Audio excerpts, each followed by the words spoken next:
నమస్తే ఫ్రెండ్స్, టేస్టీగా మేకకాళ్ళు పులుసు చేయబోతున్నా. మేకకాళ్ళను తీసుకుని నీట్గా క్లీన్ చేసి పెట్టుకోవాలి.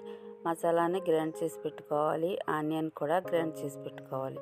ఒక కుక్కర్ పెట్టుకుని 2 స్పూన్ల ఆయిల్ వేసుకుని ఒక బిర్యానీ ఆకు, గ్రైండ్ చేసి పెట్టుకున్న ఆనియన్స్, 1 స్పూన్ అల్లం వెల్లుల్లి పేస్ట్ వేసుకుని మిక్స్ చేసుకోవాలి. క్లీన్ చేసి పెట్టుకున్న మేకకాళ్ళను వేసుకోవాలి. 1 స్పూన్ పసుపు వేసుకోవాలి. టేస్ట్కి తగినంత సాల్ట్ వేసుకోవాలి. 3 స్పూన్లు కారం వేసుకోవాలి. ముందుగా గ్రైండ్ చేసి పెట్టుకున్న మసాలా పొడి వేసుకుని కర్రీని అంతా మిక్స్ చేసుకుని 5 మినిట్స్ వరకు కుక్ చేసుకోవాలి. 4 పచ్చిమిర్చి వేసుకోవాలి. కర్రీకి సరిపడినంత వాటర్ వేసుకోవాలి.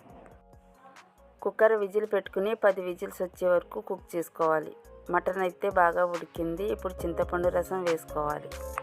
ఫుల్ వీడియో యూట్యూబ్లో అప్లోడ్ చేశాను. ప్లీజ్ సపోర్ట్ చేయండి, సబ్స్క్రైబ్ కూడా చేయండి.